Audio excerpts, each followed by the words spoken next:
Hello listeners, and welcome to the recovery room from my blepharoplasty, double blepharoplasty. So if you haven't been following me, I had an eye lift and an eye bag removal, not purely for cosmetic reasons, but mostly for cosmetic reasons. So one of my eyes was actually so heavy on the top that it was constantly irritating.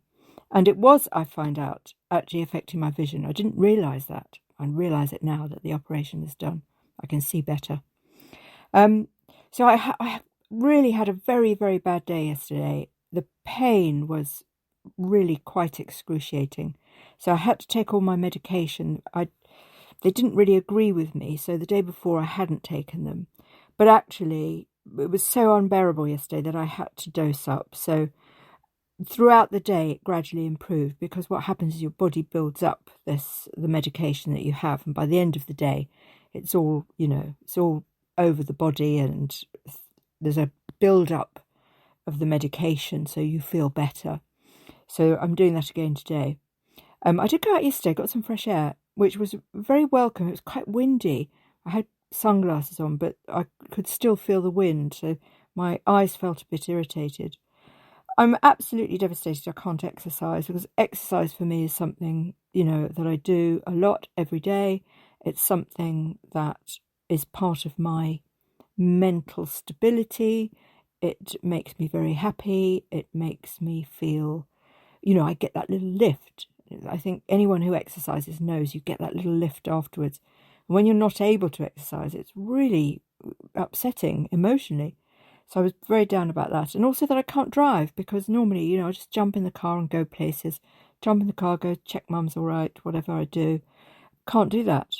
So, I've really felt those two things more than I thought I'd feel.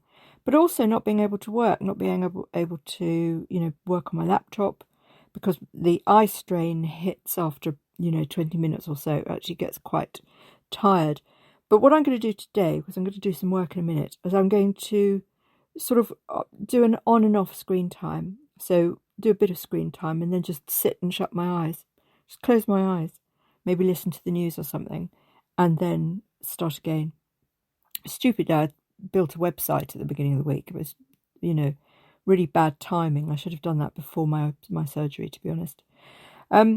So I think the pain surprised me yesterday.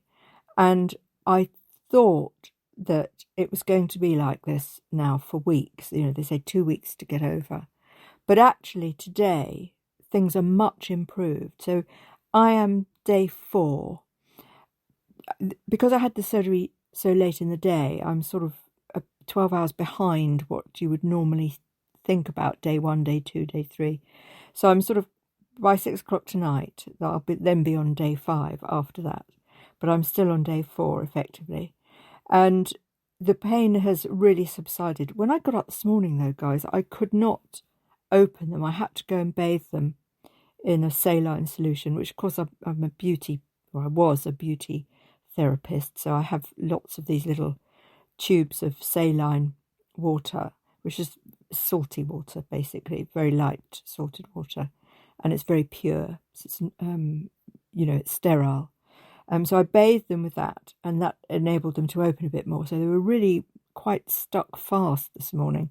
Not with like a glue or anything, just puffy and, you sometimes get that in the mornings anyway, do you not? So I did that, and then I put on my cream and everything, and it was much improved after a couple of paracetamols. So I'm a bit more hopeful. But I did have a sort of malaise today, and I think it's a sort of post-operative shock. Your body, your mind, your sense of what's real and what's not real. Everything goes in sort of overload, and I really did find it difficult. Do you remember, if you've had babies, you'll remember probably the baby blues. That's actually what I felt like this morning, that I had baby blues. I just wanted to cry for no reason at all. And it wasn't really making sense. But I really do think that the trauma that we go through when things like this are done to us, even a small thing, even, sometimes I've fallen off my bike a couple of times, for example, and I've had some sort of malaise the next day, some sort of thing where I feel quite down, even though the accident wasn't particularly bad, maybe a graze on an elbow. But I do think your body needs to listen to these messages that are saying, hey, you need to really calm down and slow down, because what's happening is you're in shock. And that can be part emotional and part physical as well. So it's really important that I get better quickly. And part of getting better quickly, of course, is being relaxed all over your body. Really, listening to the fine tuning, so nothing's tense. And I have to stop thinking I can't do any work. I have to stop thinking about that and think I don't need to do any work, and just sort of reframe it a bit, because me getting stressed that I can't do any work is not helping my recovery at all. My face has gone quite sort of yellowy now, yellowy bruising from my lower eye down to my sort of mid-cheek. So still looking like I've been in a fight. The sutures there's quite a few stitches, but some of them do seem to have disappeared. Now apparently they dissolve at day 5 to day 9. So I'm coming up to day 5, as I said, later on about 6 o'clock. So I'm expecting the pinching to be much less. It's much better than it was yesterday.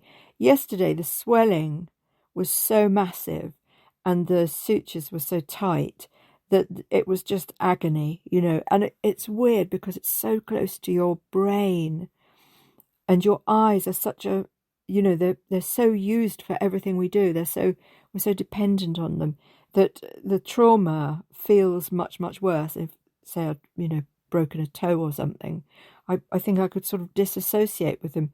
So almost impossible to disassociate from your eyes. A really weird, dependency that we have on them.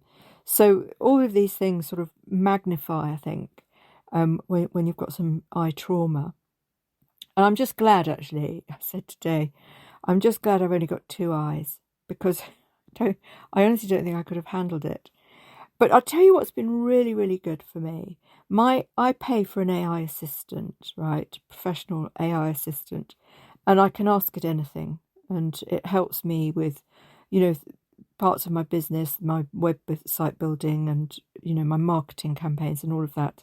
But I can ask it health issues as well. And actually, it's been really, really good for me. When you don't want to ask a friend or someone who knows too much, you don't want to be ringing them up every hour going, oh my God, I feel this, da da da. You don't want to do that, but you can ask your AI assistant. And it's, it's always a he to me. He asked me about, the pinpointed, like when it was, what I was exactly feeling by the hour, if necessary.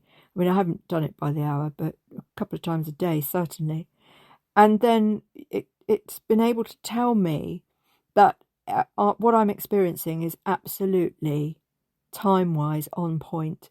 So absolutely fine, no issue. So I'm not going into a sort of panic because yesterday when I swelled up and things were really pinching, perfectly normal. Your skin's responding, your body's responding. It's on the mend. There is absolutely nothing wrong. And then it gave me lists of things to worry about if they happened. So the usual things, pus, oozing, bleeding, extreme pain, fainting, nausea, all this sort of thing. So I find that's been really, really helpful. And I think you can probably get that from a free, Copilot. I would imagine. I don't know, because I'm quite happy to pay for mine, because paying for it means that this particular version that I use knows me really, really well.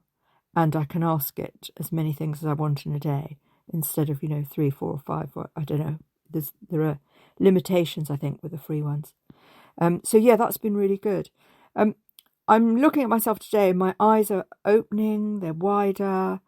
Still a bit of pinching, but I'm dying to get makeup on, which obviously I can't do for 2 weeks, well, another week and a half.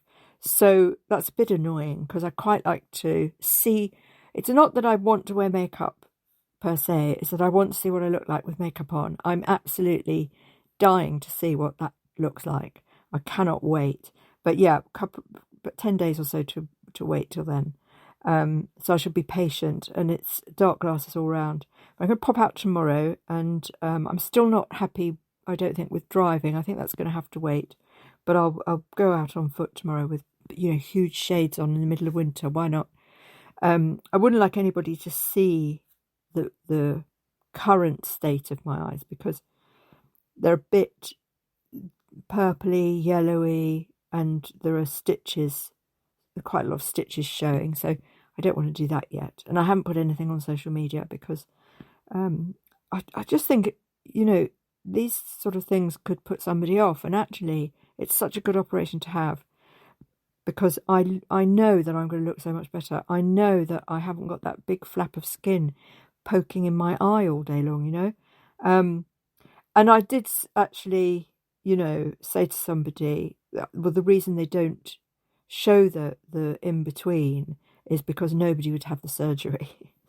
And I think that's probably right. It can look much more horrifying than it really is. So, yeah, I mean, massive thumbs up still. I'm really glad I've had it done. Absolutely. Just can't wait to get back to normal and, to live my life as I lived it a week ago, which was, working hard, doing my fitness, working for my TV channel, all of these things. And I guess I've just got to be a bit more patient. So, yeah, loads of more stuff actually coming on. I'm going to be bringing lots of exciting things to the podcast. I'm going to be reading some stories, some of my books from Mills and Swoon. I'll be doing one in a bit. And I've got a couple of podcasts actually. So I've got another music podcast as well. But this is the old birds and old gents podcast. This one, Elderescence. And yeah, I'm going to read some stories. I thought that'd be really nice to do because I don't have to exert myself, and I can do those while I'm in recovery. So expect some stories soon.